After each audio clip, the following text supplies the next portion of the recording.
Welcome to a terrible wrestling show. Episode 1, the pilot episode of this horrible existence of a podcast that has now graced the internet. Produced by Sparky3. I'm Alex Light. Hopefully you're having a wonderful day. I got a mosh posh of a couple things happening here. I mean, we got Ricky from a terrible football show popping in. He's going to talk about some wrestling here. Ricky, how you doing? Just got out of practice. I'm okay, I guess. It wasn't too bad of a day. There you go. We got John here, my guy over at GameStatic. John, how are you? I'm doing pretty good. We've been talking about doing this for a while, so maybe over at GameStatic we'll get less wrestling talk now. No, we're still gonna fit it in, John. We'll fit it in. just to piss now, Zach now off. we have an excuse to not, like, before every PLE for WWE have like a 20-minute segment at the end. Right. And then we also have Jakub from ATWS, but just so we have total representation, even though it's over a year dead, Jakub, you're going to be our Animan Plus representation for today's episode. Oh, gosh. So, Jakub, Okay. how are you? I'm doing great. Glad to be a representation of a dead show. Shout out. I'm ready to get to talking about wrestling, man. I love talking about football, but I love talking about wrestling even more. Yeah, no, have gotten extremely back into wrestling over like the last year or so. It's just been such a fun time, man. The stories have been incredible. And it goes across the board, not just WWE. But yeah, this is a show that we have legitimately joked about and talked about for quite some time. I've mentioned it on episodes of ATFS, of GameStatic. I was like, a terrible wrestling show. It's a thing. It's happening. We've got a concept logo. We're working on it. This is gonna happen, and we're here. To start off a brand new show, I feel like it's important to establish some things. All right, let's talk about just the show itself. We got GameStatic every single Saturday. Shout out to that. We got ATFS going on every single Tuesday through the football season. Shout out to that.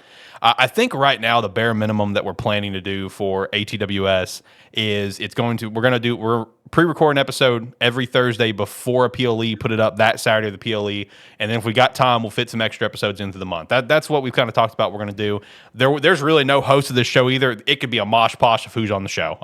It could be me, it could be John, it could be Jakub, it could be our guy Shane ATFS, it could be our guy Steve, it could be anyone. Who knows? I don't fucking know. It could be literally anyone. But it's just a passion that we've wanted to do for a little bit.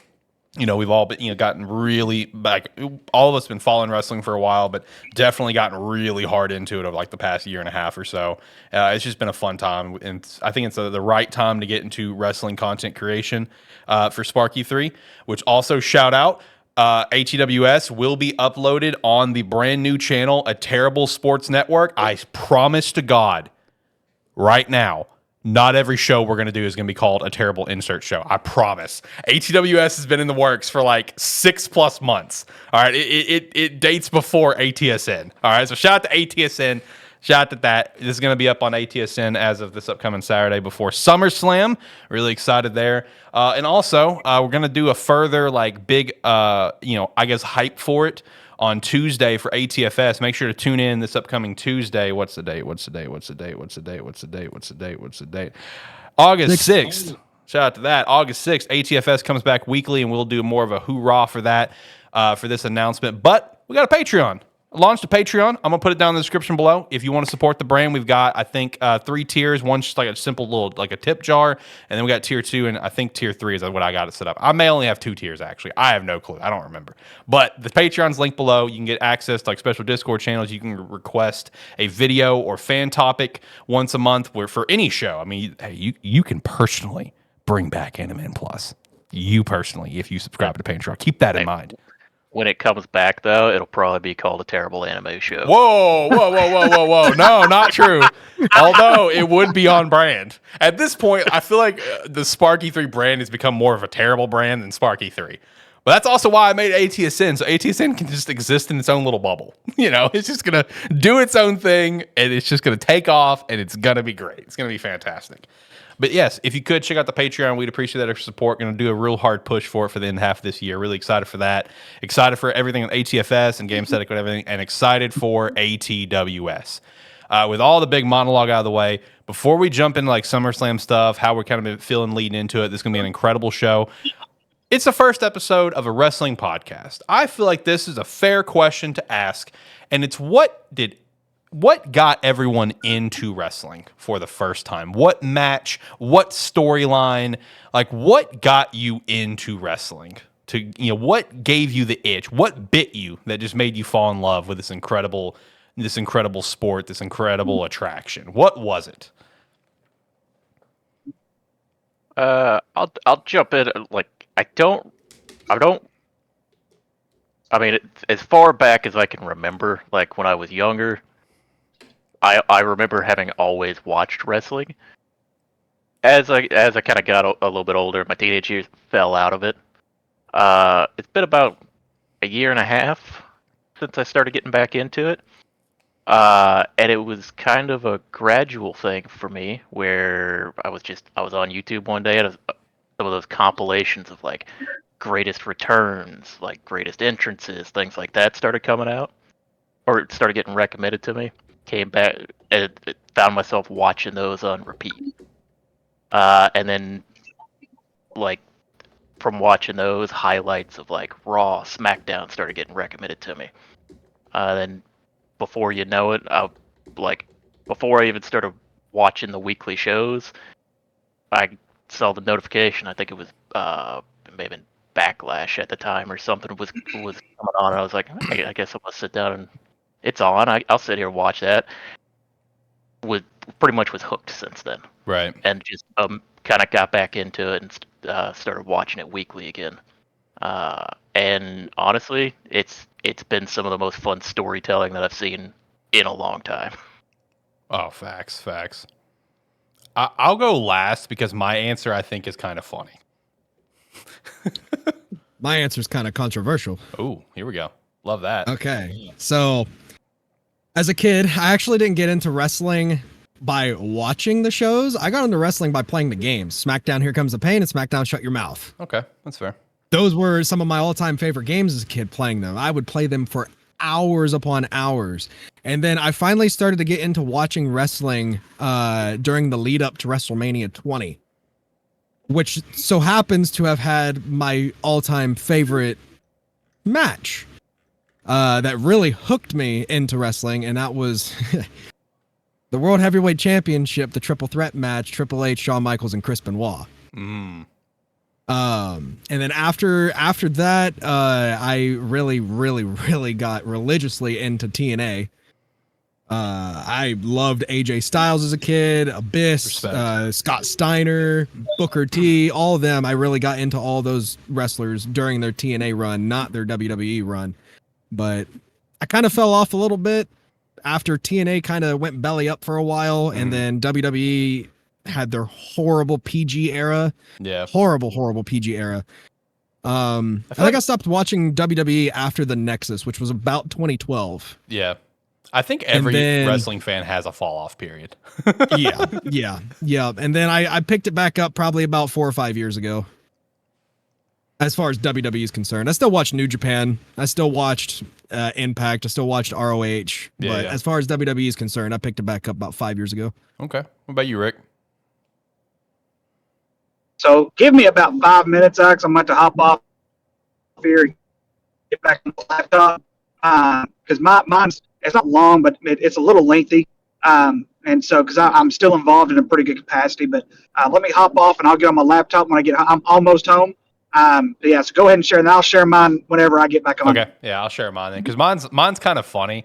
Because all right, Jakub and John will know what I'm talking about. All right, so I like to relate me getting into wrestling similar to Lanny from Team 4-Star with how he has talked about on record how he got into Dragon Ball, and he questions how the fuck he got into Dragon Ball and stayed in Dragon Ball, because as both of you should know, the arc that he started watching, when I say you should know how bad the arc is. His first introduction to Dragon Ball was Dragon Ball Z Garlic Jr. Saga. After the freeze, that was his introduction to Dragon Ball Z. And he questions how that did not deter him from the series, and he stayed with it. I have a very similar situation of like the era that I started watching. Oh, it was bad, because my first WrestleMania was WrestleMania 27. Oh, The Miz and John Cena main event. Or was that 27? That 26? That's 27. That is 27. Yeah, 27 was my first WrestleMania. So I started watching wrestling to the lead up for that WrestleMania. CM Punk, Randy Orton, CM Punk with the Nexus, Randy Orton punting the Nexus every single week. The Randy Orton CM Punk match was awesome. Triple H and Undertaker, that's what really sold me on wrestling.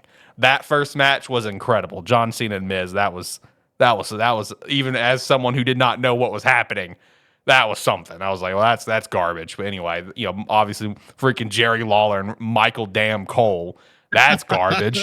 Alberto Del Rio and Edge, fortunate enough, I guess, to watch Edge's last match at the moment. Obviously, not now.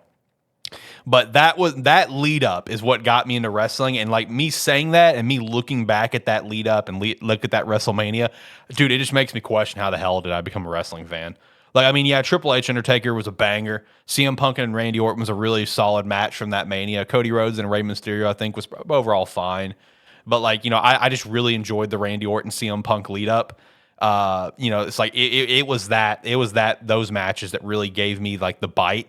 And then after that is where it's like you start getting like Summer of Punk and the pipe bomb and everything with that, and it was incredible. I was hooked from that point forward. WrestleMania 28. Fantastic. Loved WrestleMania 28. Still do to this day. Love WrestleMania 29 as well. Even though WrestleMania 29 dropped the ball on a few. Did you guys remember there's not a single women's match on WrestleMania 29? What the fuck? Yeah. It's wild. Yeah. Crazy to look back on. But just like that era being my introduction to wrestling and it actually managed to keep me is just baffling. Like it really is. Because WrestleMania 27 is still considered one of the worst WrestleManias in history, if not the worst. Like I've watched so many like content creators like Wrestle Talker or whoever, go back and rewatch WrestleMania 27. There's like it's worse than I remember. Like I just don't know how that kept me. I really don't, but it did. The saddest part about that isn't the fact that was your first WrestleMania. It's the fact that you were only 1 year removed from seeing by far probably the greatest WrestleMania match of all time, and that was Shawn Michaels Undertaker running it back for a second time for the final time. Yep. You were 1 year removed from that god tier match. Yep. The thing I find kind of the most interesting is it sounds like your guys' starting point for like kind of getting into wrestling is several years removed when I had already kind of fallen off. Because fair, I grew up watching wrestling, so I was watching wrestling in 98, and then kind of fell off in the early 2000, somewhere around 2004 maybe, and then it took damn near 20 years for me to come back. Yeah, I would say I started watching wrestling religiously, especially TNA, around 2006. Yeah, so it's one of those I just find that fascinating, especially Alex. Like you're 10. You start watching 10 years, roughly 10 years after I stopped. Yep. And then we both got back into it about the same time. Yep. Which is interesting because a lot of this stuff, especially WWE right now with Punk coming back and all that. Yep. For me, I have no attachment to any of this. I wasn't watching wrestling during the times when some of the people that are coming back or kind of some of the older stars now. I've missed most of their careers. Okay, that's fair. I'm so attached to Punk because, man, I give Punk so much credit to even getting me into wrestling. You know what I mean? And it goes to same for a buddy of mine, buddy of ours, Josh. He was like you, John, and he watched a lot of wrestling late 90s and shit. And then he fell off for a long time. And then Punk with his Straight Edge Society, and all of that era, and then also the pipe bomb and everything, saved wrestling for him. So it's I have a huge attack. I know there's obviously been a lot of backstage issues with Punk, whatever. But as the character CM Punk, I have a lot of attachment just because, dude, he really solidified it for me as being a fan. That whole era of him being the WWE champion with Paul Heyman was awesome, loved it, 10 out of 10. My drop off period started. I was pulling up the WrestleManias. I think it would probably be WrestleMania 33. I watched 32. That was I watched the entirety of 32. So that was Triple H and Roman Reigns main eventing in Dallas. I watched I guess snippets of 34 because I just pulled up the match card and I remember watching the clips of Undertaker squashing John Cena, which is so disappointing. That's what happened with them. But yeah, 33, the one that took place in Orlando. Did not watch this. Did not watch this. Did not watch 34. Did not watch 35. 35 was the women's main event, which shout to that. 36, that was the first two-parter. That was the pandemic one. Did not watch that one. Did not watch 37. Did not watch 38. Came back with 39. That's how long I would keep track of everything that's been kind of going on. I'll watch clips and stuff, but actually setting my ass down and watching a PLE, 39 was my first one back. So it had been a while. 32 to 39 was my drop off period. It had been a damn while.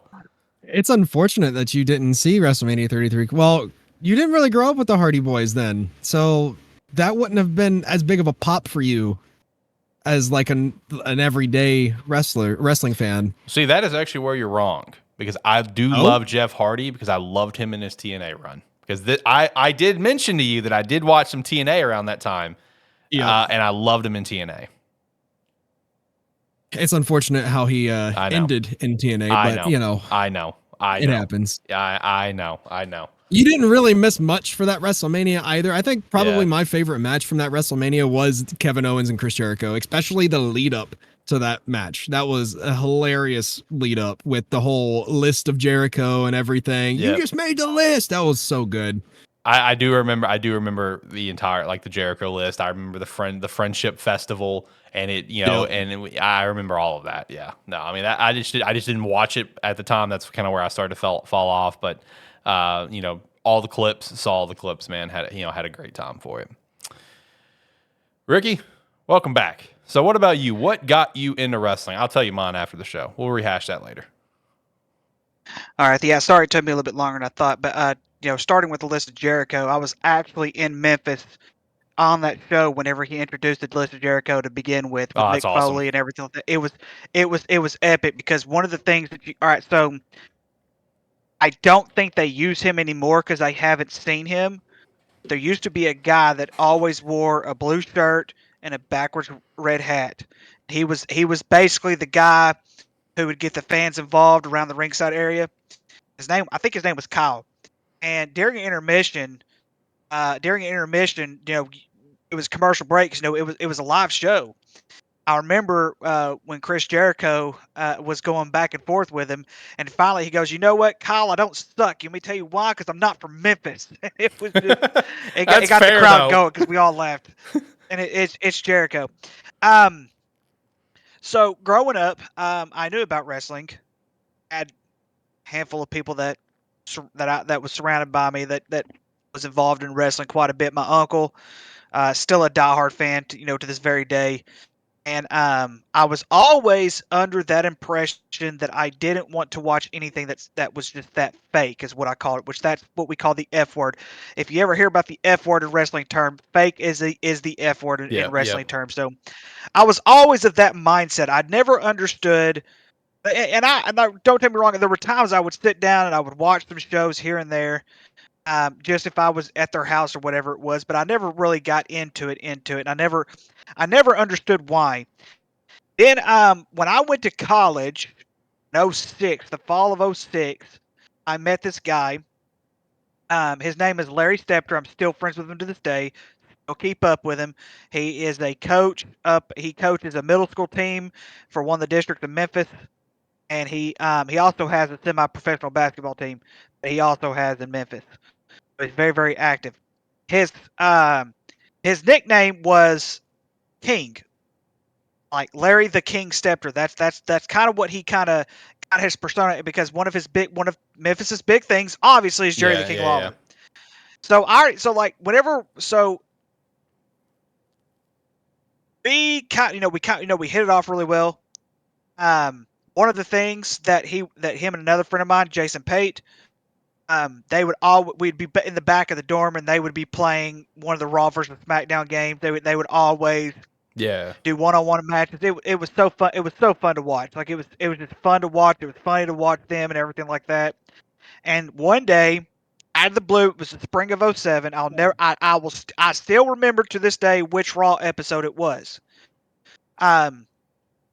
It was the episode that they had a special kid that was there, and Mick Foley had come out with this kid. This kid announced who was going to face John Cena. I think it was Judgment Day was the next pay-per-view, and it was going to be a big match. It was supposed to be a big match between him, Shawn Michaels, Edge.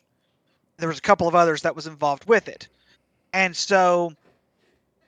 However, that very next week is when the Great Khali came in and basically devoured every single one of them, and that's when John Cena and the Great Khali started feuding. They started having their feud. That stupid feud. What now? That stupid feud. Great Khali, man. I mean, but what else were you going to do with the Great Khali? Yeah. Anyways, because they were trying to build John Cena real strong at the time, because he was at that point he was starting to be built up toward the face of the company. That's when I really started paying attention and watching wrestling as a whole. That's when I really said, you know what, I'm going to get into this and see what all the hype is. Now I fast forward all these years later, I understand what the hype is. Right. I understand the wrestling business. I understand the way these wrestlers think. For those of y'all who do not know, I do work for a couple of independent wrestling companies. Yep. One of them is on a hiatus right now. They're hoping to come back next year. Who knows? The other one, so that's IPCW, which was out of Jacksonville, which I think there's a lot of things they need to do before they come back, and hopefully they'll be able to come back. Vapors Championship Wrestling is out of Hot Springs. They do a show every other month. Those are the two main ones I work for. I have gone to Alma and worked for GCW up Northwest. And then on the 17th of August, here in a couple of Saturdays from now, I'm going to go up to Leachville and work for TNR. And then TNR is going to also do the owner of TNR and him have something cooking, which I can't announce it yet because I'm waiting on approval. But I referee for these. I referee for them. So I got into refereeing with the independent. It was an independent. They're called Out of Control Wrestling. They're out of Hoxie, which is up in Northeast Arkansas as well. And so for those of y'all who wonder how much into it I got, that's how much I got into it, because I really wanted to learn the way wrestlers think when they come up with their gimmicks and come up with their ideas. I've seen some wrestlers who I think have the utmost potential. They may not have WWE potential. I've seen maybe 2, maybe 3 wrestlers tops that I can say this gimmick can be a WWE gimmick. There's just a few other things that they've got to piece out. But I work with some great guys, some great wrestlers, some fantastic characters. Some of the characters I still don't understand just because of what they do. A lot of them I get it. And so that's how much depth that I've got into it is now I think like they do. When I see something creative, I think, they did all right, but I think this could make it better. I think that way. And one of the things, I'll just be honest, one of the things that I love about wrestling, you go to a show, there are people that you don't normally see come out of their shell until you see them in front of a wrestling crowd. There are people that will go to a wrestling show that you may not necessarily see come out in public at all unless it's a wrestling show. That's why I love wrestling, because wrestlers have crazy minds, and wrestlers will be the first ones to tell you they're not normal. I'm not normal. At least you admit it. I'm serious though, but that's just the only way that I can really think of is when you find a way to reach those people who don't like to get out very much. You know you're doing something right. You can relate to them, and that's, to me, it's almost like when people tell me now, because I didn't think this way back then. when people tell me now they don't want to see something that's fake, we go to the movies and we see fake stuff happen all the time. We're into like I don't know about you guys. I know some of you guys are. I don't. I'm pretty sure we're all into like Marvel, Yeah. little bit of DC, things like that. They're not real, but we love it because it tells a story. That's what wrestling does. Wrestling is when wrestlers come together, they put athletic abilities together and they tell a story, it becomes intriguing. That's why I became intrigued, because I started seeing storylines that made sense to me with wrestlers that some of the wrestlers I already knew about whenever I did start watching. But that's what intrigues me the most, is when you can get two guys or two ladies together who tell a story.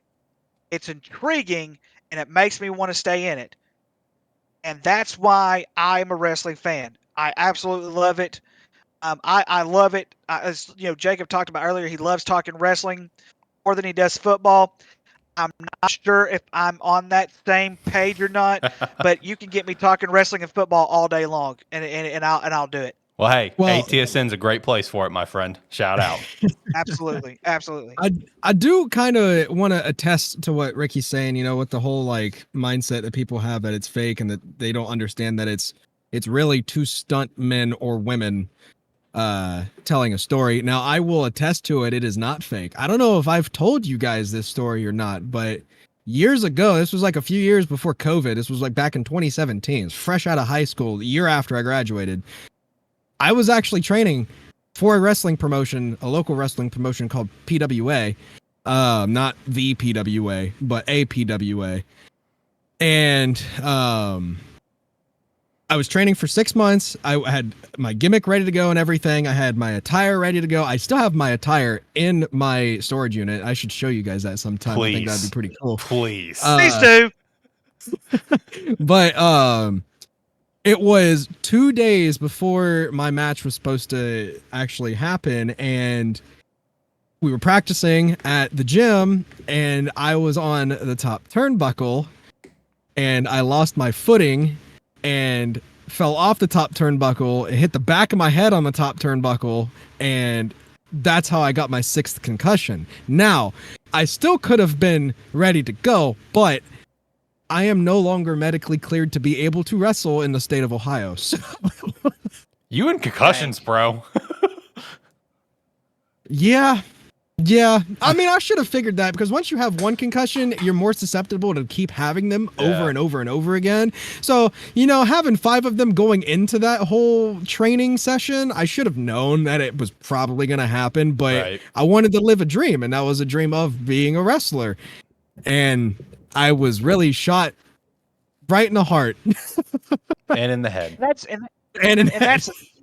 And that's the real part about wrestling, Jakub, is that you're in the ring with someone else, sometimes even multiple people. Storyline and the wrestling part go hand in hand. Yeah. Because you could just go out there and throw a good match, but what's the story behind it? Yeah. And Yeah. like there are sometimes you're just going to go out there and wrestle. That that's part of, especially like house shows and stuff like that. Mhm.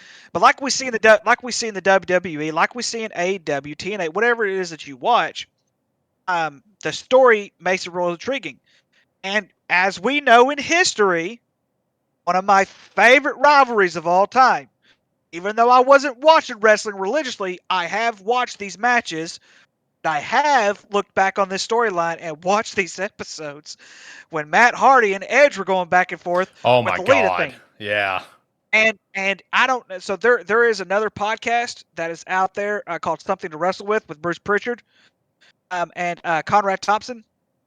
I don't know if they do many episodes anymore with Bruce Pritchard being so busy, Mhm. but I love how he tells that story of how everything went down. They took something that happened in real life, they made money off of it. It's absolutely terrific. Absolutely terrific. Yeah, I've heard that. I mean, it's one of those things. If all parties were fine with it, hey, make some money off of it. It's an unfortunate situation, but if all parties are fine with it, let's make some money. You know what I mean? And that was a great rivalry, man. I mean, that was fantastic.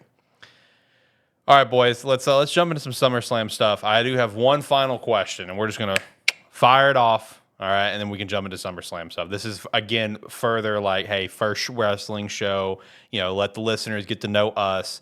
Favorite all-time wrestler, favorite wrestler of today. You can do men and women's if you would like. Just shoot them off. For men's, okay. So here is the hardest part about that question, Alex, because Shoot it off, Ricky. so many. I'm just saying, there's so much. There's so much. I know. When it comes to the character, it's the Undertaker. That's fair. When it comes to in-ring performance, Just overall. technical wrestling, I mean, overall, my favorite wrestler is probably going to be Roman Reigns. I mean, there's so many reasons for that. So I guess that also counts as your favorite wrestler of today. So favorite overall and favorite of today. I would have to say yes. It would technically, yeah. And so, but yeah, if you're going to go by technical but there's so many good ones. On the women's side, and it's not because of her daddy, it's because she was able to set her own tone, her own way, and it wasn't even a dream of hers. It was her brother's, that Charlotte Flair. I still think she's the greatest. Now, I will say this much. Rhea Ripley has the best chance to overtake that. I'm just telling y'all that. I love Rhea Ripley. Yeah. Love Rhea Ripley. What about you, Jacob? All time, if we're talking all promotions, it's Christopher Daniels. Okay, respect.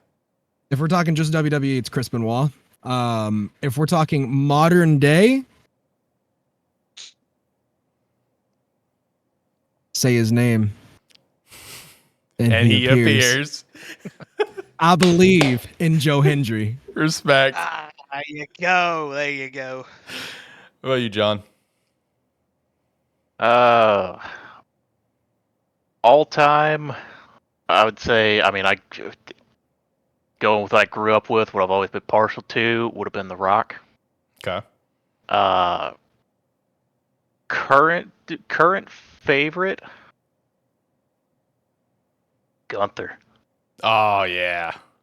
That's respect. That's mad respect for Gunther. Gunther is my absolute favorite right now. On the women's side, I got two women leading the pack for me currently.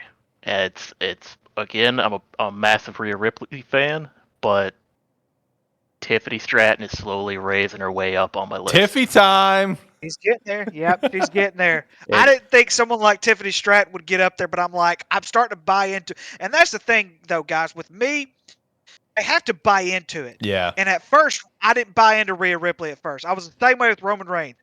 I didn't buy into either one of them until they got to their dark character.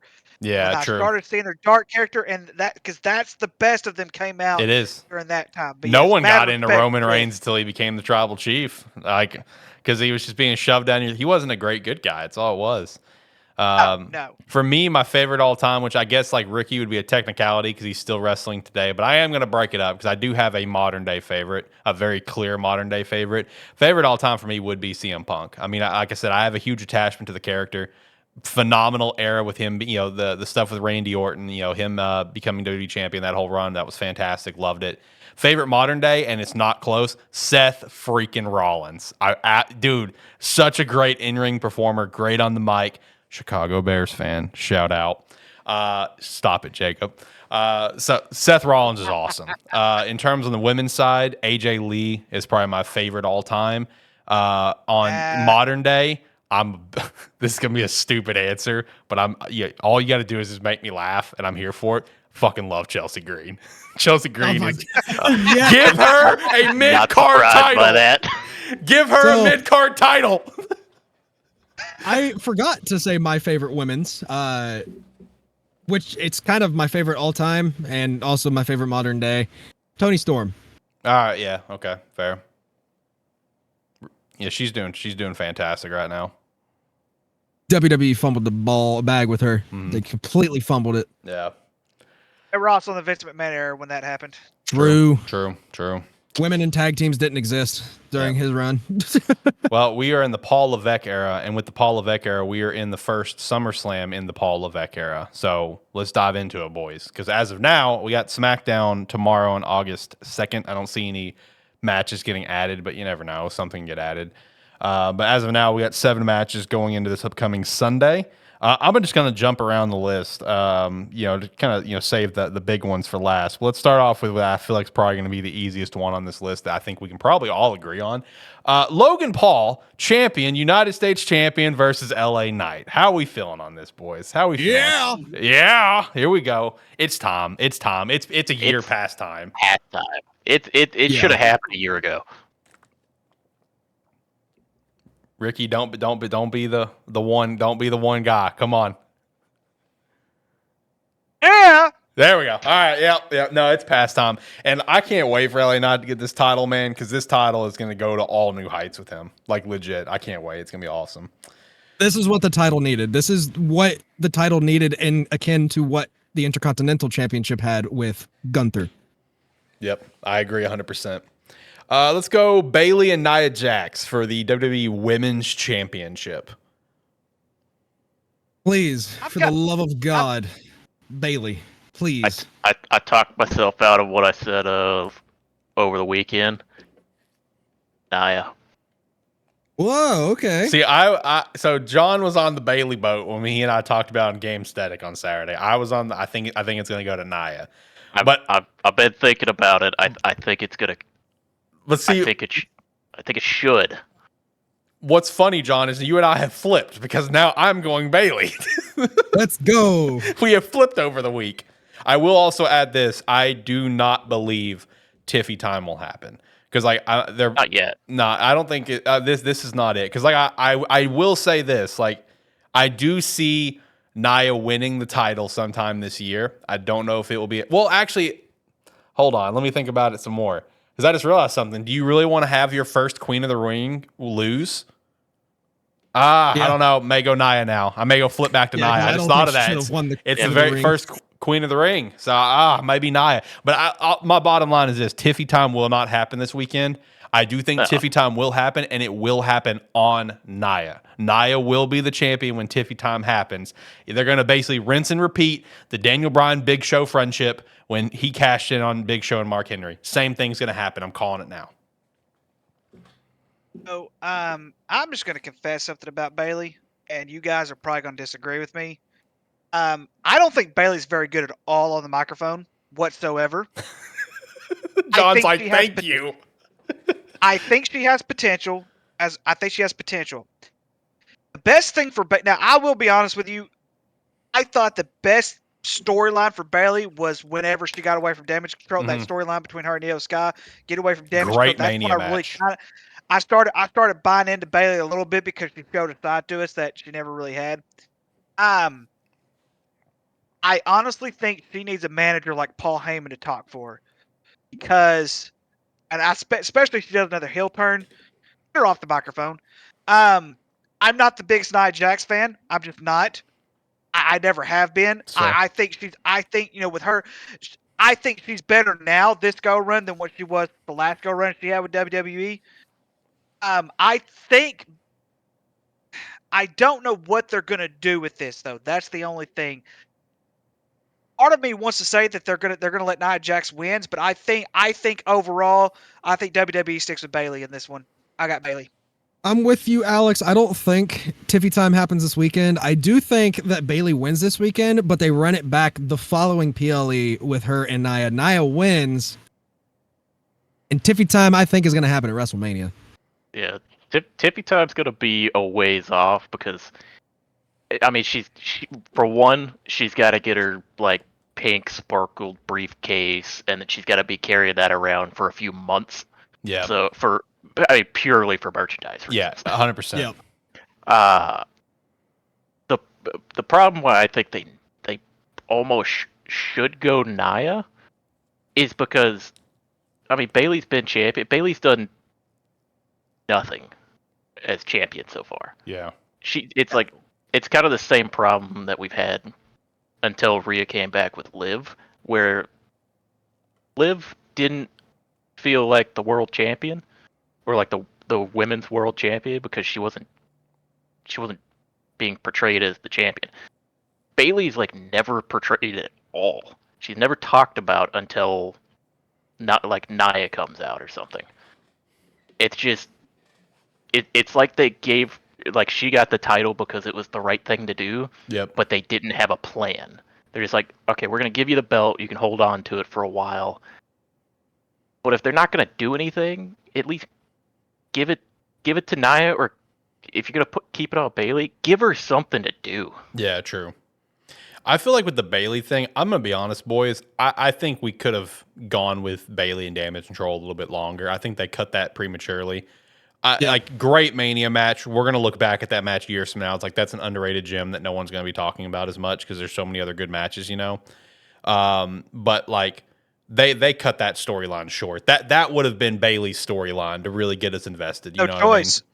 what I mean? I get it. You know, I get it. But it's like, they should have had the choice and pushed that one a little bit longer. I don't think it should have ended after right then and there. I would like Bayley to win, but I'm gonna think. Now thinking about it again, I think I'm gonna officially lock in Nia because I just don't see. It's tough for me to see them having the first Queen of the Ring lose, you know, with their first match. You know what I mean? Like that's the only thing that I'm looking at right now. Now that I'm thinking about it more. So I'm gonna go Nia officially. I think I'm gonna stick with Nia. That's what I said on Saturday. I'm sticking with it. I'm going Nia Jax. Ricky, what was your? I'm writing all these down so I can keep a tab on all of our predictions. I've got Bayley. All right. What about Sami and Bronn? Is it time for Bronn? Is it time to put the rocket on him? Oh, I would strap the Ilya rocket. was added to this. By the way, Huh? Ilya Dragunov was added to this. Wait, what? Yeah, it's a triple threat match now. Yeah, I didn't see that. I think it should. I want it to go to Bronn, but also, if they're gonna give this title to Ilya, they need to give it to him now so that he can have a run and they can push him up the card. Because I want to see him and Gunther later on. Oh yeah. But that's not going to happen until after Ilya has his Intercontinental run. I would prefer to see Bronn right now. I think it's going to be a while before you see Ilya and Gunther go at it. That's going to be a long ways away, but that's like I'm like that's one of my most excited matches when it does happen. Mania. It's going to happen at Mania. The one thing with WWE, and they have done this before in the past, and I understand that we're in a different era, they have put people in way too fast, try to move them up way too fast, and then they just completely blow and fail. Ilya is one of those that you've got to give the fans time to buy into his character. I understand he was in NXT. Not everybody watches NXT. So you got to give him time to actually make sure people understand that character before you just shove him in a match with Gunther. Because it has to mean something. And in order for him to do that, like you said, he has to have an Intercontinental Championship run, but I think he has to have more than that. Because you're going to have to build him up. You're going to have to put him up with big-time guys on the roster. I think he's going to need matches with people like CM Punk, maybe Seth Rollins and Drew McIntyre. Guys like that are big on the card before you say, hey, let's put him in a match with Gunther. I think it's going to be at least 2 years before we even see him on that level where they're like, okay, let's put him up against Gunther. I could be wrong. I've been wrong in the past before, but I'm just saying in general, as much as I agree with you, I would love to see it. It's going to be a while before we see that. Oh yeah, it's gonna be a while. I think Bronn gets it this time. I think they're going to take it off Sami. I think the only reason they didn't take it off Sami in the previous Bronn match is because they wanted to do it at a bigger show because that's kind of my thought. He wants to do title changes at like the 4 big shows if they're going to happen. Yeah, especially when you look at SummerSlam, it's supposed to be like a WrestleMania 2.0 going to 2 nights starting next year. Like this is the second biggest show of the year. Which my only complaint, if that's going to be the case and Bronn does get the win here, I kind of wish they didn't do the match like a month ago. That's fair. Yeah, where he already lost clean a month ago. Clean. Just one haluva kick. Right. Yeah, one. I was like, come on. Yeah. Now, I will say... Oh, go ahead. I was just going to say, that was my big complaint he was after pissed. That show.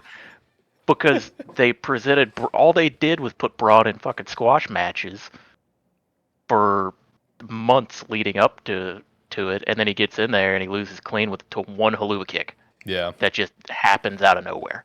Right. It's like, come on, if you're gonna push this guy and try to like put a rocket to him, it's like, don't have him lose him and then a month later put him in there just to win because it's a bigger show. Mm-hmm. Now, I will say, I do predict that Bronn will not be pinned whatsoever in this match. I think they will protect him from here on out. I think hopefully they realize what they did at the last PLE. I think that was complete. I mean, I get the Sami underdog thing, him overcoming the odds time and time again. Kind of getting a little old in my opinion. He needs to go back to the bloodline, which I think that's happening. we'll get into that. That's a possibility, my man. That's a possibility. Hopefully we'll get there. But Jakub, here's something else you got to remember. You can't just take the title off of Sami just like that. You got to give it a little bit of time. For the simple fact is, he just beat someone who held it for, God forbid, 666 days. Anyway, so and in some ways, I understood why they did what they did. But whenever they came out and they started wrestling, I'm like, yeah, Bronn's got this. And then all of a sudden, like y'all said, one hell of a kick, it's over. Yeah. So my prediction, I'm going Ilya on this one. Good for you, man. I really want to go Ilya, but I don't think so. Where do you see that it became a triple threat? Because I'm trying to find it. CBS Sports. It was updated as of yesterday. Okay, because like even on like WWE website, I didn't see where it was on that. Like it was like on WWE's website, it's still showing just Bronn and Sami. So that's like, I'm trying to find it. I can't find it. Here, where are you at? There you are. I'm here. Which one are you sending it to? My main. Zeno. Yeah. All right, let me pull up my phone then, since it's the one. Oh yes, I see where you got that on CBS. Yeah. Unless CBS just kind of leaked something that they weren't supposed to yet. Let's see. Oh yeah, I see it there. Sami, Bronn, and Ilya. When did I can't find it anywhere else. All right, we'll pretend CBS is right. I can't find it anywhere else. Ilya. If Ilya's not in the match, then I'm picking Bronn. Okay, but right. So we'll add that asterisk for you. I'm gonna go with Bronn. I do agree, Ricky, that I think you need to let Sami's reign actually cook and give him meaningful feuds that they really haven't given him up until just now. You know. Well, that's not true because the Chad one's great, you know, but like, you know, you're building him up with some good feuds, right? And kind of building up what that title is. But I'm kind of in the mindset. I see both storylines and I see both being good ideas of keep the belt on Sami, let his reign continue to build, and even have a distinguished Intercontinental Championship or, you know, with him Intercontinental Champion, building that into the Usi coming back, the honorary Us, right? And like he's like coming in with more firepower because he's a dope ass champion that's had some dope ass feuds. But I also see the argument of like Bronn's there, like mic work, ring work. Bronn's there. Put this title on him, let him go to the moon with it, and let Sami go straight into Bloodline stuff. Him and Jay win tag titles, do the whole thing, all leading to Bloodline stuff. Obviously, no unification. They're not going to do that. But you know what I mean? It's like I see both sides, and I see where both sides can work. I'm going to go Bronn, though, as my official pick. I think it's I think Bronn is the future star of the WWE. I really do. And I think this is the time to put a title on him, let him have his first, John Cena US title run, let him have, his mid-card run where he dominates, or the Gunther Intercontinental Champion, let him just do his thing and dominate and then get up to the main card. Because the main card is still obviously so crowded. There's not a place for him now, but there's that place for him to run that mid-card like Gunther did. So I see both sides, though. I'm personally fine with both sides. I know John's not. John's like, it better be Bronn or I'm done. I'm cool with either side, but I want it to go to Bronn. I do. This is one of those things, like I mentioned, I started getting back into it about a year and a half ago or so. So I've got like no attachment to Sami Zayn right now. That's fair. from what I've seen of him in the last year, like he's been there, but he's kind of been. I mean, if you'd been watching, you'd see the story with him. From my perspective, he's kind of just he shows up here and there, and everybody loves him. Yeah.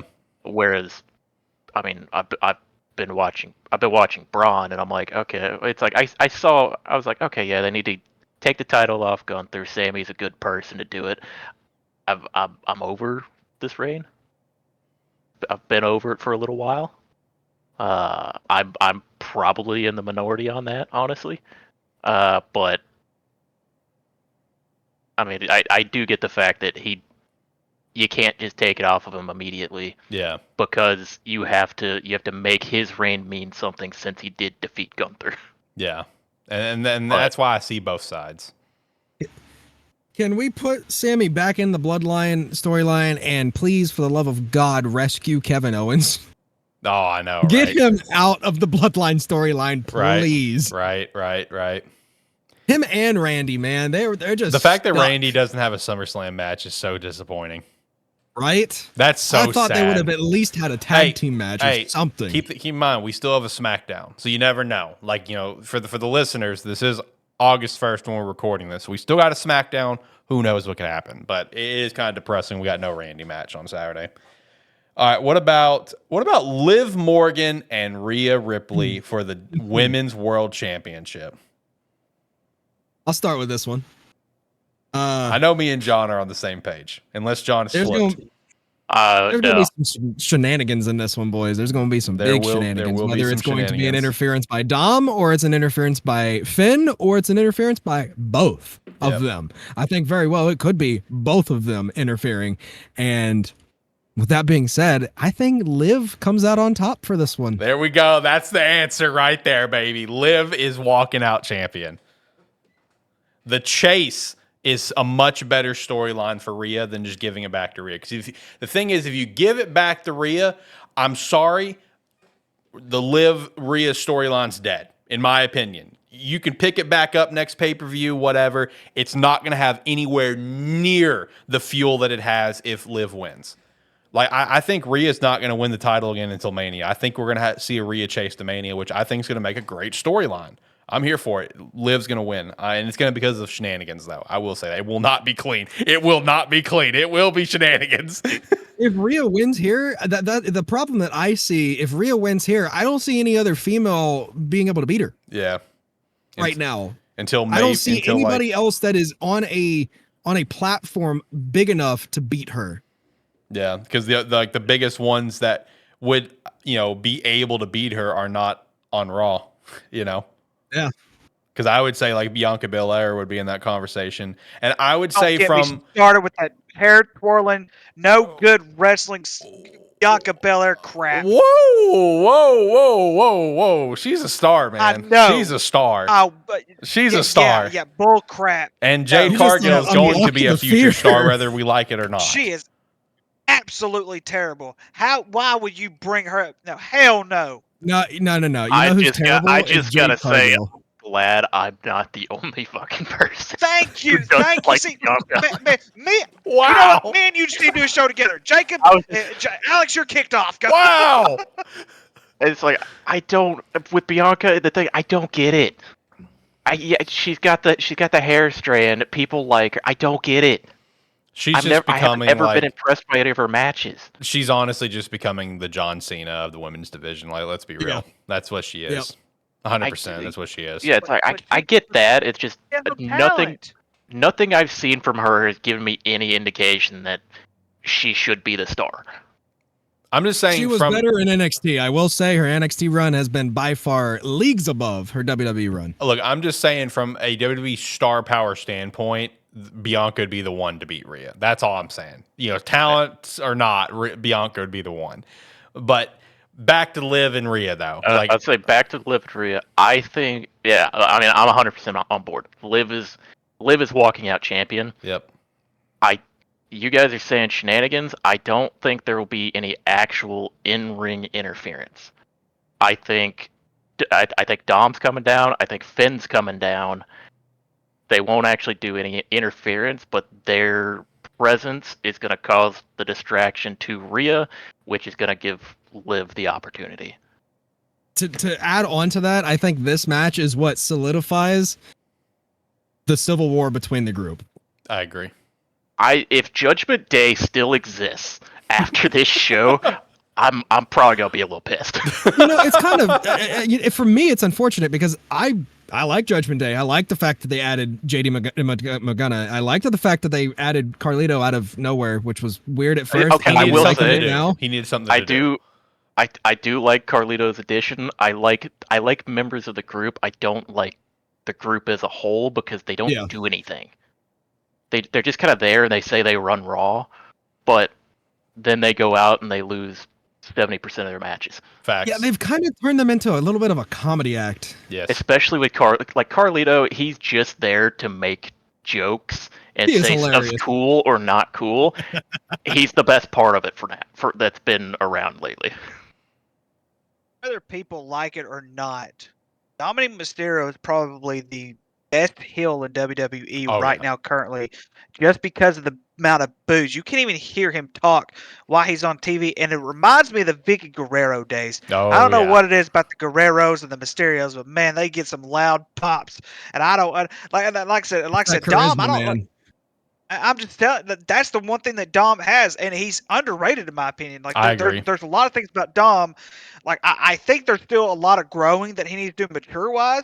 I think everybody can agree with that. But as far as like starting out goes, I can't think of many wrestlers who have started out with a loud ooh and a loud pop the way that he's been able to get, especially this early in his career.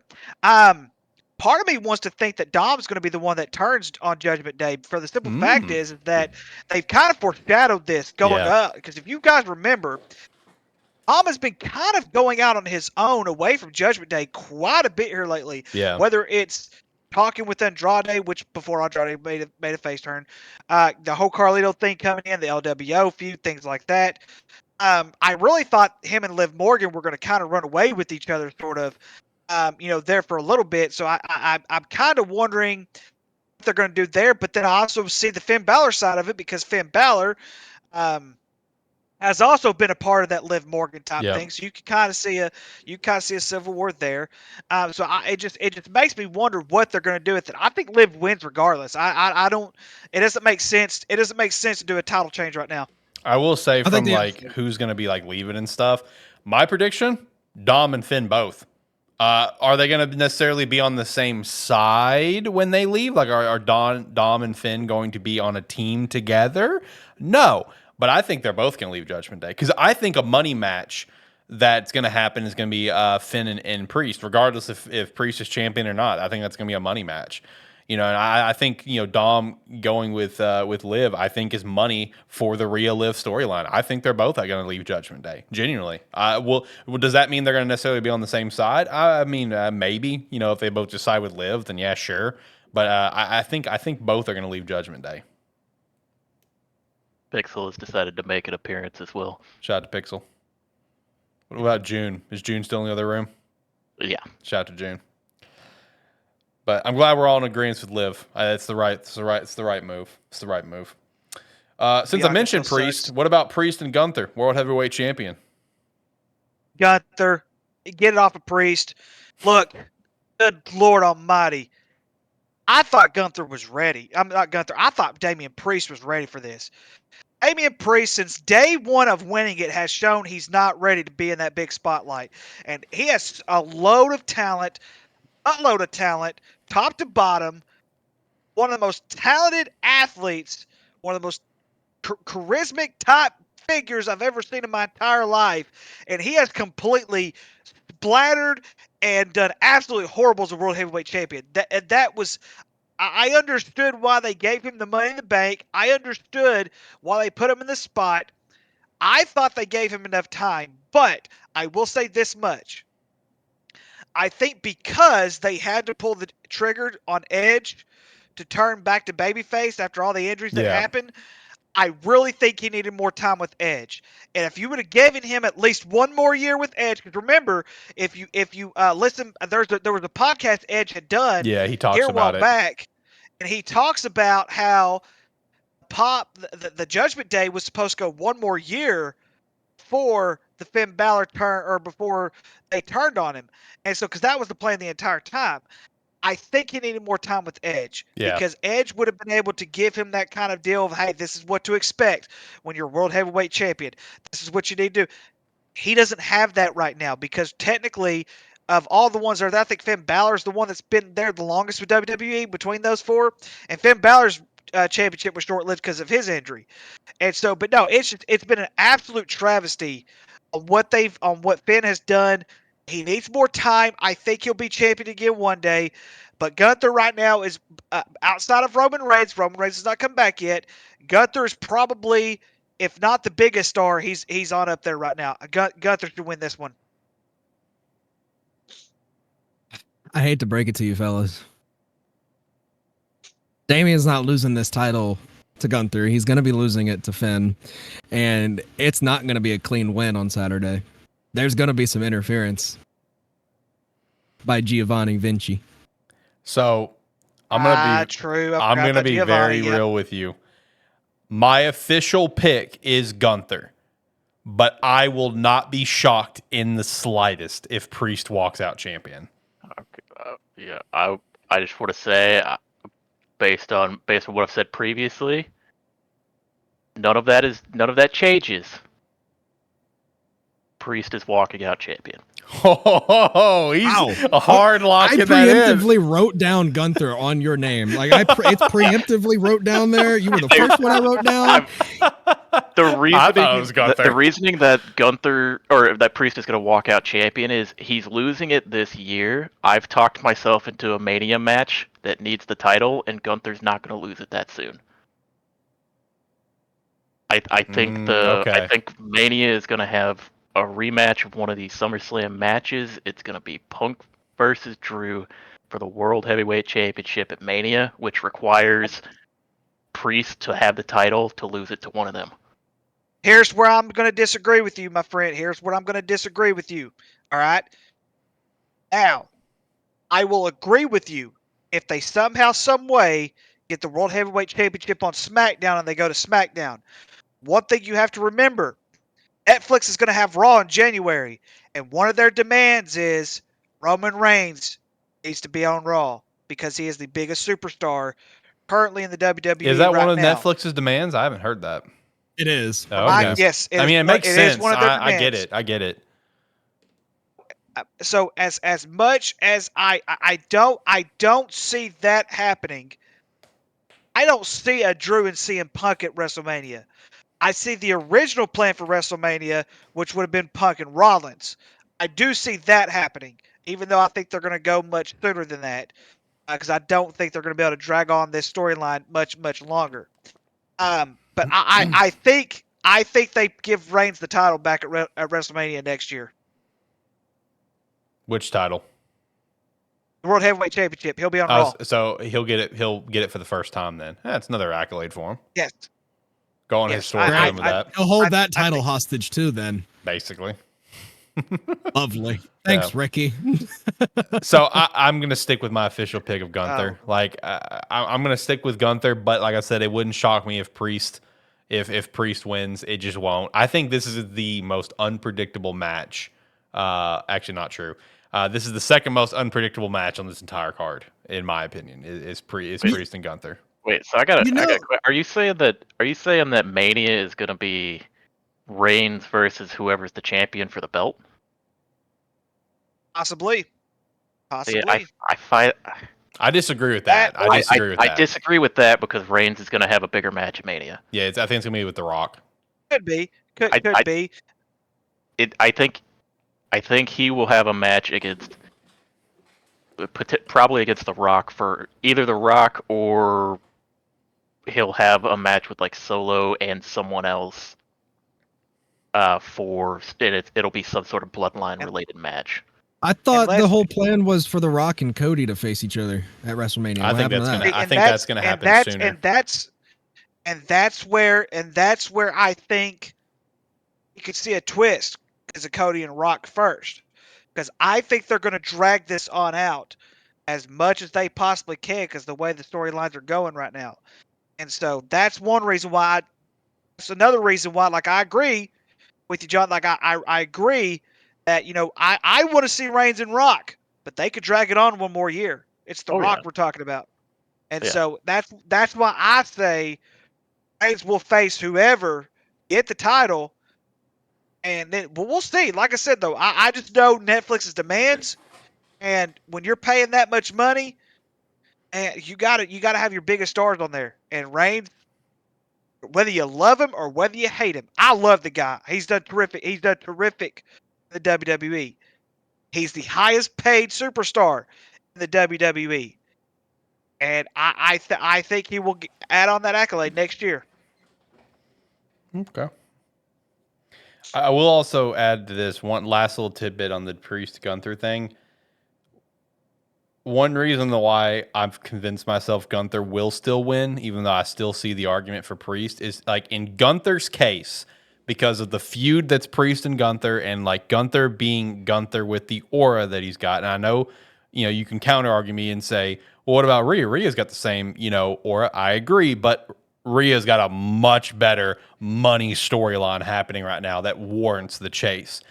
I don't think Gunther has the story, the rivalry to warrant the chase, right? I think Gunther, with the status that he is, taking the title now, I think makes sense for him as a storyline and character, and carry it to Mania for the money match with Ilya, right? I don't think Gunther I think Gunther exceeds the idea of the chase for the title to WrestleMania, because you got to keep in mind he is a heel. Like he doesn't need to chase. Just from based on that, the storylines that are the most enticing for the fans and for the money is for the face to go after the chase. I mean, Rhea's basically become a face now with the live Rhea thing. Like I don't see Gunther being the guy that you want to have put into the chase mentality. I think he's better as the Juggernaut. Give him the title, let him be the Juggernaut, then let Ilya be the one to have the chase to give us the money match. That's why I've convinced myself to Gunther winning, is because I think it's just put the title on him, let everyone chase him, and he's in the main event people chasing him, not the mid-card people chasing him. But with all the Judgment Day meltdown and shit, I do think Finn and Priest for a World Heavyweight Championship match at a smaller PLE, I think is a money match. I would love to see it. So I see the arguments to keep it on Priest, and what we're saying for Sami, right? Let his reign kind of breathe a little bit. Let it build a little bit. The difference between him and Sami has at least had one really awesome feud with Chad and a really interesting feud with Bronn.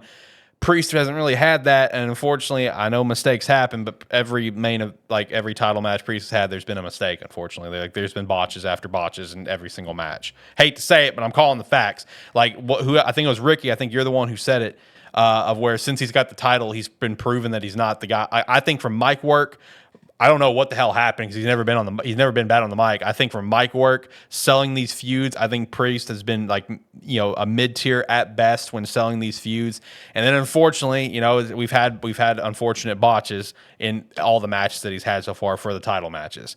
I think from a story perspective, I just don't think Damien Priest has been there as a champion. But that's also why I can see Triple H letting him breathe with it. But again, it comes back to the fact with it being Gunther, I don't think Gunther is the right guy to go for the chase. It's just my opinion. I don't think he's built for the chase. He's got too much fucking aura as this heel, this unstoppable heel. Go ahead and put the title on him. Let him run with it. That's my personal stance on it. Ricky, you look like you're about to say something. And just to prove, referee screwed up that match against Seth Rollins and that was unfortunate. Damien Priest. That was so unfortunate. Now, there is a because they have an earpiece in. Yep. There's a possibility they said, "Hey, make sure this is not the finish." Here's the thing. I had a similar situation that just happened 2-3 weeks ago at the last show that I did for Vapors. Yeah. I knew the guy was supposed to kick out. He never kicked out. I counted 3 count, ring the bell, let's go. And he was pissed at me. And I said, dude, you didn't kick out. Yep. Part of it. You did not kick out. Oh, I would have gotten WWE in some. I'd have been in huge trouble if I'd been the referee for that match. I would have counted him 3. He did not kick out. Yeah, Priest not kicking out there was that was so unfortunate, because that was honestly a really good match. And then It now was everyone's going to obvious, talk about though. that. That's the problem. Yeah, it was. The problem is it's so obvious. You can't cover up the obvious. You just can't do it. I think one of my favorite comments on that afterwards, I think, was Bubba Ray on his podcast. Was that Busted Open? I think I could be wrong. Yeah. He talked about it where he's just like, look, the era that I'm from, like the ref, like what they say. I mean, what like you want to keep the curtain up as much as you can. Like people realize that WWE is, not, that it's scripted. People realize that. Like, all right, people are smart enough to realize that. Like we're open about it, with documentaries. Like it's open, but like you got to keep the curtain up in some capacity, man. It's like that bell should have rung. Like Seth Rollins should have been champion. Like it's just unfortunate, but that's just what happens. I mean, those things happen. I mean, we've seen titles change hands before. Like let's say like the Big Show Cody Rhodes one. That's funny. Granted, that one was supposed to happen. It was supposed to go to Cody, but not the way that it did. Like those things happen. You just got to roll with it. You got to roll with the punches. So like it's like what Ricky's. It was just too obvious. He didn't kick out. They counted to 3. It was a clear 3. What happened? Just a couple things on that. One, yeah, I mean, I think they've said like for that one, just in the moment, Priest just forgot to kick out. Yeah. But also, the thing is like for this Priest versus Gunther match, I don't think this like if Priest walks out champion, it's not happening clean. Oh no. Like it can't be clean. Yeah. 2, granted, I will admit I've been very underwhelmed by this Priest run. The problem is he's starting to come into his own. Mm-hmm. Mainly, it's like, granted, about half of his promos with Gunther are still kind of underwhelming. Yeah. He's starting to get there with it. He's starting to at least somewhat act like a world champion. Mm-hmm. Which, I mean, granted, I would much rather see Gunther as the world champion. But if you want him to have any like credibility in the future as well, yeah, I mean, give him a little bit of time to. It's like as he's starting to come into his own with it, give him a little bit of time with it. I mean, granted, he should have come into it sooner. Yeah. And that's fair because also, like, to your point, I mean, like I was saying, Gunther already has this aura. He's a all-time record holder right now for the Intercontinental Championship reign, the longest reign, whatever. Yeah, I'm going to be honest, he doesn't need the win. He doesn't need the title. He's Gunther. You know what I mean? The title's just going to make him even better. I feel like, there is that opportunity to let Priest's reign kind of breathe a little bit more, and let him kind of come into it. I'm still keeping in Gunther, but again, my stance is it will not shock me if Priest wins. But I agree with you; it will not be clean. Like it's going there, it's going to be a messy. I could see Vinci. I can see that. I can see that coming into play. I can see Vinci coming into play and them playing a huge joke, and Gunther just takes care of him pretty quickly. Yeah. He's there. He runs out, runs the ring. Gunther just smashes him. And he's gone. Done. Yeah. Moving on. The thing is, I think if they're gonna have an interference spot where that causes the loss, they gotta have like back-to-back people. Like maybe Vinci comes out, maybe Ben or someone comes out trying to do something with it. Because if you just send one person out, Gunther's just gonna beat him down and throw him out of the ring. Yeah, get out of my sight. All right, boys. What about Punk and McIntyre with Seth freaking Rollins as a special guest referee? Quick, easy, to the point. Give me Punk. Yeah, Punk pins Drew. You flipped on I this. agree. No, you said Punk last week. No, I didn't said Punk last week. you? Okay. Yeah, I think the biggest thing that we have to also realize, this is Punk's first technical one-on-one match returning On TV, yes. True. And so, and of course I understand. Like I said, I think they're going to build Punk versus Rollins eventually, and so, but you have to take care of this one first. Punk wins. So I said on Game Static Punk was going to win. And, John was also pointing out to me, Drew also kind of, he's lost a lot this year, and he has. Like, I said at the time that I didn't think Drew needed this. Like, even if he lost and all the losses he had, I still think he's going to be a credible threat. I feel like Punk kind of needs this more, not only from, like, a character perspective, but also it is mostly from a character perspective. Of like, hey, you know, you're an older guy, you know, right? And you come back, your first major TV match, you get hurt and you're out. Like, you know what I mean? I feel like you need the win. But like the more I've said on it, the more I think it's going to potentially be Drew taking this dub. I can also see this match just not finishing. And I could honestly just see Seth Rollins being the one coming out on top. I could see that happening too. That would be so Seth Rollins to do too. I could see this match just not ending, and Drew and Punk both just laying in the ring, and Seth being the one, you know, that caused Seth at least just one dancing of them. around the ring. Yeah, I could see Seth being the true winner on Saturday. Personally, I think I'm going to change my pick. I think I'm going to lock in Drew. I think Drew's going to get this dub, but I think it's also going to be at the assistance of Seth Rollins. I'll be honest. If Drew wins, it's not going to be because Drew just wins clean and beats the shit out of Punk. It's because Seth Rollins, you know, as the ref, he throws in a nice curb stomp for Punk. You know, because like, you know, Punk, love him or hate him, he's obviously the face in this whole story. Coming back to WWE after 10 years and everything. Punk, you know, Drew is the clear heel. It goes back to what I was saying earlier about the chase. I mean, you want to chase the victory for Punk. He's the face. So I think I'm gonna go with Drew with some assistance from Seth, or I'm gonna go with Seth just winning because Seth's gonna be the one that's gonna take them both out. It's gonna be one of the two. I don't know which. The one thing you've mentioned is like you don't necessarily want the story to be of the heel with the chase, but then you got to look at Drew McIntyre. He has been the heel with the chase. Yeah. His whole heel story has been the chase. This is like the best feud they have going on, and right that's now. why it's time to pay off his chase and begin the next chase. At least that's the way I kind of look at it. The story has been he's been screwed by Punk every time. Now he's gonna get screwed by Seth, probably, and then this three-way feud is gonna continue building. Yeah. Like overall, like the match though it's gonna have some wacky shit to just continue to build these three for a triple threat. I mean that's what's gonna happen, right? It's gonna be one hell of a triple threat match. Cannot wait for that match. That match is going to be legendary. And lastly, Cody Rhodes, Solo Sikoa, undisputed WWE Championship. How is this match going to play out? Is I guess the better question. Typical bloodline shenanigans will happen. I do think that Roman comes back, but I also think that another person comes back. His film just finished up production 3 days ago. I think that The Rock is going to be there this weekend. I feel like it's too much to have them both come back at the same time. It's SummerSlam, man. It's the biggest show of the summer. What are you talking about, man? They come back anytime they want to. Look, I think Roman coming back awesome. I think him coming back alone, I think is the better play than both of them because there's the storyline right now to go with Roman and Solo before we touch on the Roman and Rock later on this year at Survivor Series. But I think Survivor Series is going to be War Games. Well, that's what I mean. It's not going to be a one-on-one. I know it's not, but that's going what to be Bloodline versus Bloodline at Civil. Yeah, and The Rock's going to be involved with that Bloodline. Maybe not the match itself, but the storyline. Oh, he'll be involved in the match.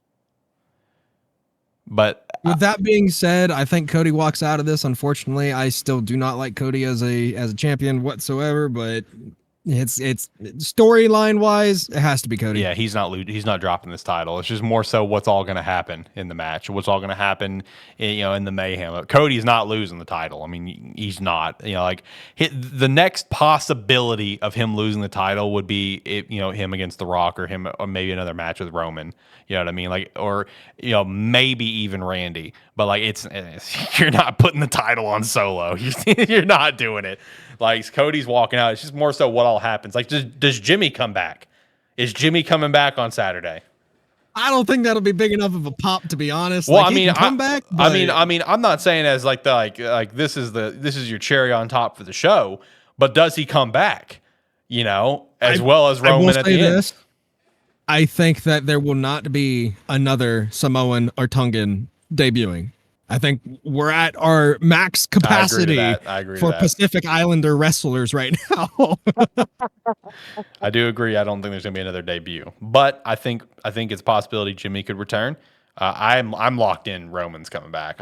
You can't convince me otherwise at this point. Roman's coming back. Could everybody just be thrown into this? Could Jimmy come back and then Jay comes out to fight Jimmy and then Randy and Kevin come out? Also, or Kevin limps out, Jay, I should say. I'm also shocked Jay's not on the card in some capacity.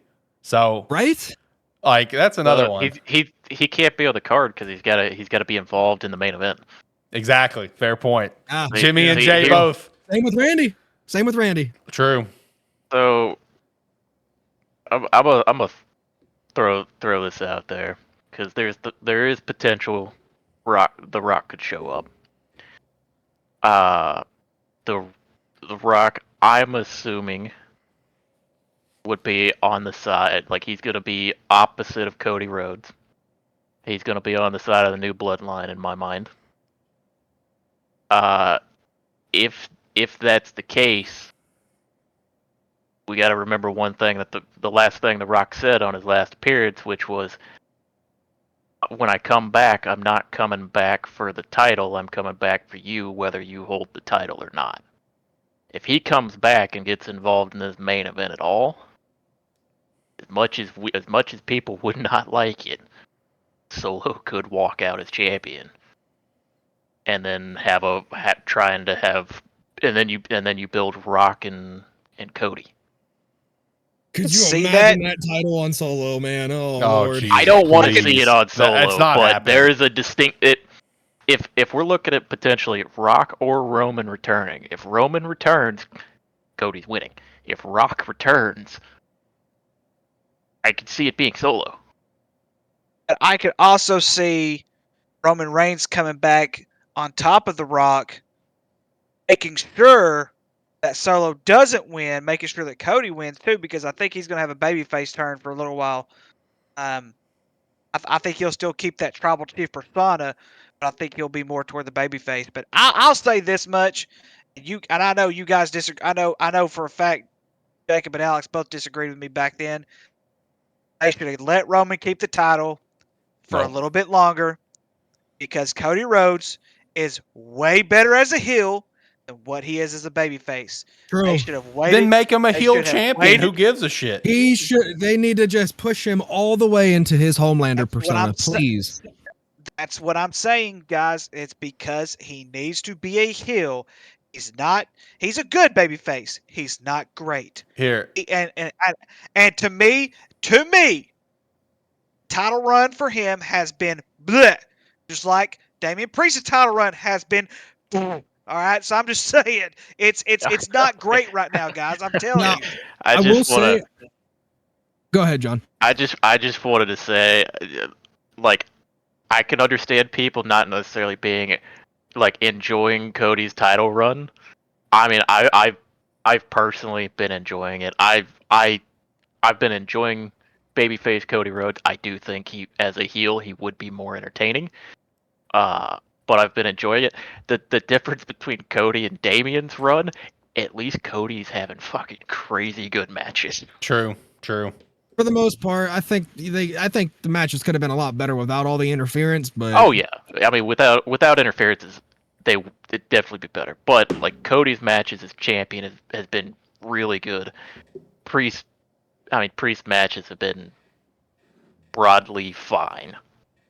I don't No, they haven't. think Cody as the champion per se, like him holding the title, isn't what deters me. It's babyface Cody, honestly. It all boils down to that, because it's constantly week after week after week.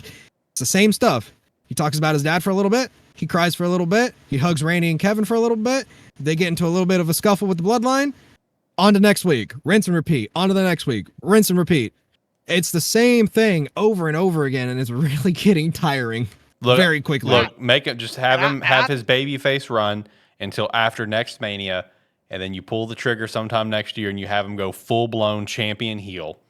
I mean, Undertaker's talked about it, where he could just really dive into the whole, that he's better than his father and stuff. And Taker's like, oh, my blood's starting to boil just thinking about it. Just give him his babyface run until after Mania, and then just have him go all in. I just think Go ahead.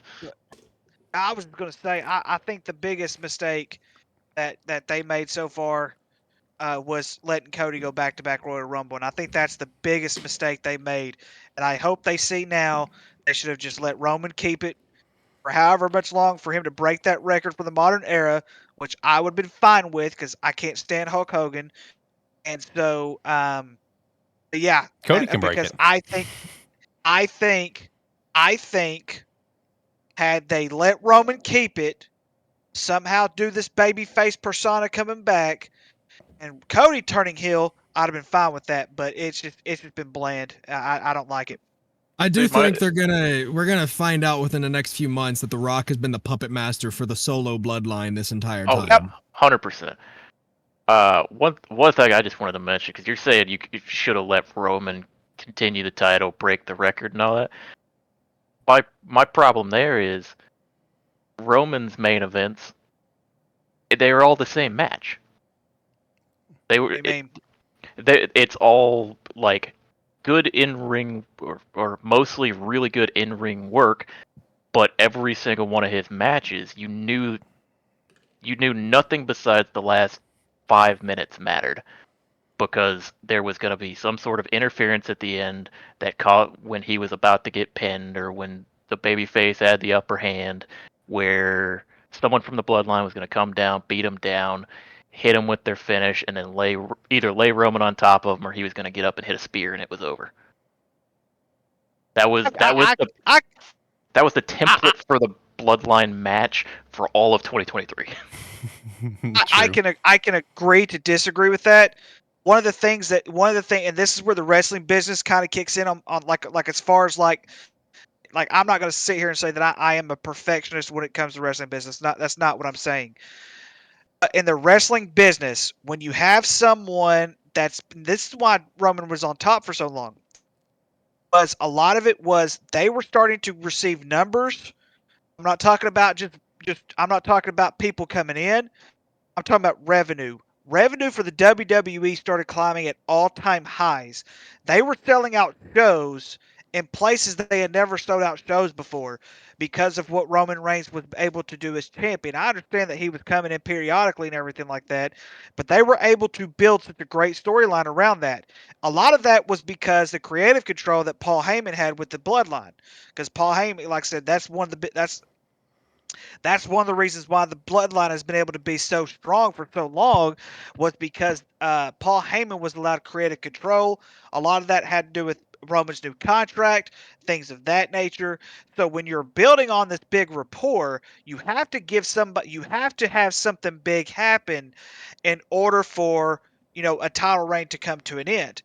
I believe Cody Rhodes was a big enough superstar. Cody Rhodes is the only guy on that roster, maybe besides Gunther. I could have seen Gunther, taking it at one point. But they should have waited until Cody was with heel before they did it, because Cody is a much better heel than what he is a babyface. That's my argument. It's not the fact that they took it off of him. Eventually, I knew they were going to take it off of him. But my biggest thing, for me, the biggest argument that I've had, other than Cody being a heel, this whole thing that Hulk Hogan was as great as what people say he wasn't that great.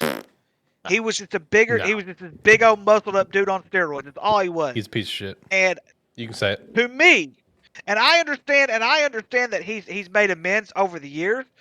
I understand that he's changed his persona a lot. I get all that. But to me, if you're going to do something in the modern era that says, hey, I want to forget about this era, you have to do something great as far as beating Hulk Hogan's record. They could have done that with Roman Reigns. Now we'll never see it. We will never ever see that kind of a reign again ever in the WWE. At least not for a long time.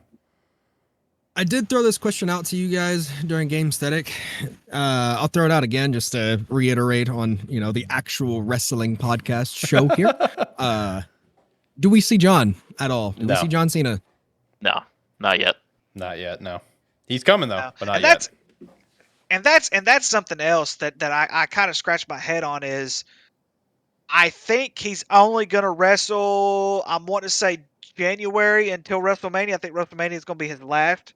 No, he's going through the entire year. Do. It's the whole year. Yeah, I think he said he's gonna do like mid 30 appearances. Yeah, no, I just thought it was gonna be WrestleMania. No, he said that will be his last WrestleMania, but his last match will take place sometime end of next year. Okay, for some reason, maybe SummerSlam. See, I don't know. But I went like to when I me- saw the original announcement, because I didn't see the interview. I just saw like headlines. I was like, "Oh, WrestleMania will be his last match." I mean, that makes sense. Whatever. And then actually listening to it and reading the actual articles, it's like, nah. I mean, that's just his last WrestleMania. He will be going for the rest of the year. And in a lot of ways, it makes me wonder because why would you not let WrestleMania be it? WrestleMania is like the top dog in WWE. It's the Super Bowl, of wrestling. Why would you not go out in the Super Bowl of wrestling? Something tells me that there's going to be a show at the end of the year near West Newbury, Massachusetts. Probably something Could like be. that. And also, I just with where John is, like from what I've gathered from interviews, where John is like mentally and stuff at this point of his life and career, I just don't see him being that guy that's just like, I want it to end at Mania. I want it to end at Mania. Yeah. Like he's such more of a low key kind of guy. I mean, like most of the stuff that he's gonna want to be even doing, he's going to want to work with more, newer talent. Like I know everyone is saying, oh, it's got to be Randy and John at WrestleMania because they've never gone Has to one-on-one be. at Mania. Honestly, guys, I'll be real. I would not be shocked if it was John and some new guy. I wouldn't be shocked at all. Just because that's who John is. I mean, that's the kind of person John. It would not shock me if John and Randy happened, but it wouldn't shock me if it was John and insert upcoming star here. It just wouldn't shock me. It really, really wouldn't. That's just who John is.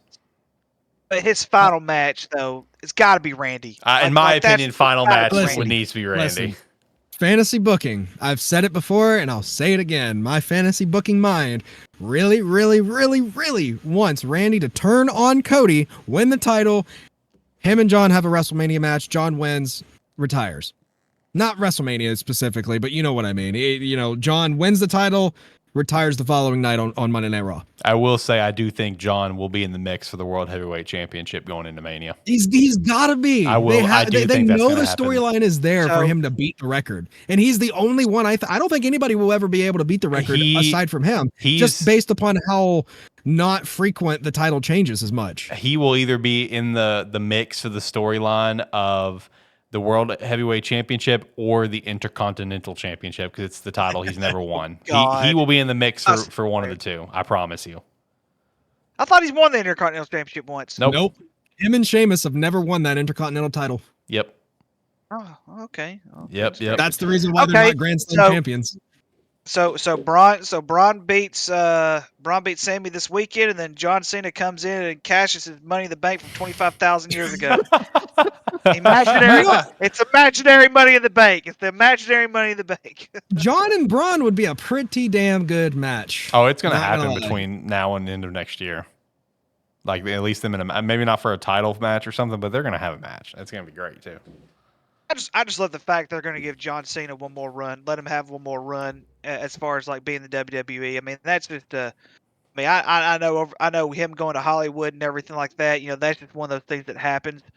And so, but when you can't do it anymore, you can't do it anymore. Yeah. So that's just the. Well, and now's the perfect time because he doesn't have any obligations as far as DC's concerned. He doesn't have any other obligations as far as any other movie's concerned right now, at least for the next 2 years. So it's perfect. I think you guys are trying to push him into the title picture a little too soon.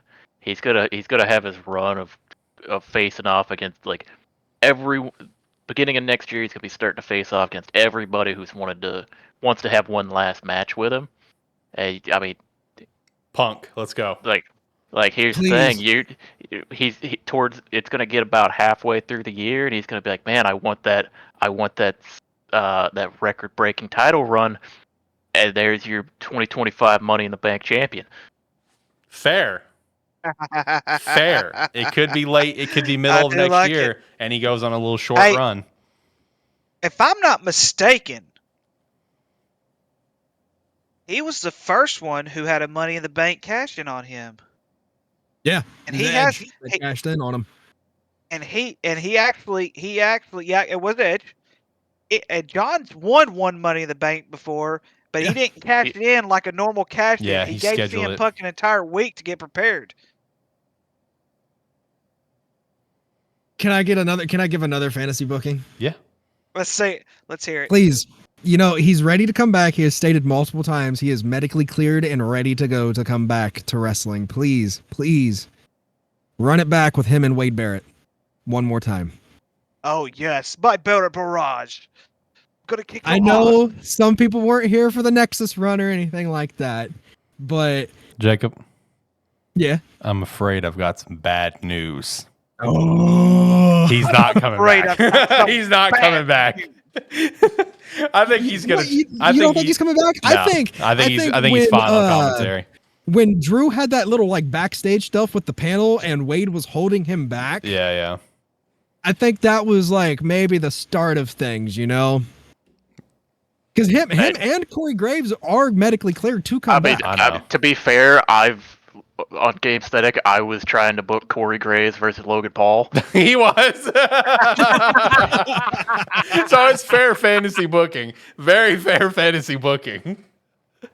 Can we all agree? Can we be in all agreement that Vince McMahon completely screwed up Wade Barrett's career? Yeah. Oh, the entire he screwed Nexus, up a lot of careers. The entire Nexus.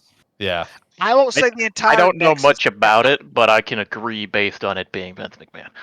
I won't say the entire Nexus, but I will say this. I thought the breakup of the Nexus and him going to SmackDown and having the core was the dumbest thing in the entire world. Yeah. And so, but yeah, because I thought CM Punk running the Nexus for a little while, that was just kind of no. It just, to me, it wasn't CM Punk's type thing, or if you want to put it that way. Forced. But yeah, I personally miss Wade Barrett. He was awesome. I love He Wade did Barrett. not have the best of finishers ever. That finisher was horrible, but he was still a good I in-ring can do that worker, and he finisher. was Here a we hell go. of a mic worker. I love It's basically a sideways Alabama slam. Well, I mean, also like because Basically, then he transitioned to the elbow. That was awesome. Yeah. No, it wasn't. The elbow's awesome. That makes me think. At some point, we got to talk about just bad finishers. Oh, that's gonna be an episode. Oh yes, absolutely. Like, look, ATWS is not going to be strictly just, we're only talking PLEs and the month of that's been wrestling leading up to it or whatever. Oh no, we're definitely going to have some extra episodes of just like, we're just going to have conversations. All right. It's like there's one person that pops in my head immediately when I think about finishers I don't like, and she's on the card. Is it Bayley? I do not like any of Bayley's finishes. Yeah. Like, I do not like her finishers. I will say, the most hilarious finish of all time was Santino Marella's the Cobra. I mean, Scotty Too Hottie had a pretty funny one too. It was just the worm. Yeah, I forgot about Scotty Tottie's finish. Yeah, And then my brother. Okay, so in another Discord, my like friend group and everything, there's a running joke where me and Otis are brothers secretly. I can see so that. every time he's on TV or whatever, everybody's telling me, Jakub, your brother's on. Jakub, your brother's on. I'm like, yeah, that's my brother right there. I'll tell anybody. I'll go out in public and tell people that is my brother. But I think he has a better version of the worm with the caterpillar for sure. So, out of curiosity, since if you with you doing all that, has anybody asked you if you personally know Mandy Rose? No. I wish I did. Right? Jeez. I like that you really driving home with the Otis thing. That's fantastic. The fact that you're going out in public and telling, like, you at this point, you need to get your dad in on it and stuff, and just like really drive it home. Like, yeah, that's my son. Yeah, shout out to him. He's doing great. The sad part is, I think him and my dad are close in age. My dad's only 44. Oh, well, they don't need to know that. Yeah. They don't need to know that. Anyway, are you boys ready to wrap up the show? Pilot episode. It's a long one. It happens, But, boys, any last thoughts that you want to shout out with anything with the SummerSlam, anything like that? Oh, Ricky and John, you're going Cody, right? Yeah. Like, officially? Don't do it, John. Do it, John. Don't do it, John. Do it. Don't do Do it. it, John. Everyone else is doing it. I will be the person to say no. John. I am pitching this weird narrative where it's not Roman coming back. It's The Rock being the true puppet master behind everything. Although this is not the storyline I want to see happen. John. I want the other storyline to happen. John. Do it, John. I will be Do the it, one John. to stay solo. Oh my Yeah, let's go. God. John. And that's why it's a terrible Alex, wrestling if show. you haven't learned by now, I am the one willing to throw out a polarizing opinion. I know. Trust me, I know. That's how you give us some good TikToks and shorts. It's thanks to you. So I It's will okay, say John. the only matches that we are on a consensus on is Logan in LA and Liv in Rhea. It's okay, The John. only two that we all agree. On a terrible football show, I have a tradition that I started last year. I will do it again this year. I will But where you pick leave one- immediately after the call. No. No, that's my signature, Jacob. That That's my is. signature. Before I'm I even give the done salute. signing off, he's out. Lord have mercy. It's because usually I have to go use the restroom, something like that, things like that. However, I have a tradition that I started last year where I pick one FBS team to upset a major FBS team. If there's no major FBS teams, I don't pick it. I picked South Dakota State to beat Iowa week 1. You 2 years almost ago. had that too. You were Almost. so Almost close. had it. You were so close. 6-3, man. I know. It's got to be a FBS school that people have heard of. Like, Jacksonville State's something no one's ever heard of. If they lose to a nobody team, no one cares. Right. True. All right, boys. Any final thoughts? Let's go around the room. Ricky, last thoughts. As long as Bayley don't win, I think we'll be fine. Jacob, last thoughts. Yeah. John, last thoughts. I really hope my predictions don't pan out. Thank you for listening to A Terrible Wrestling Show. We'll see you next time.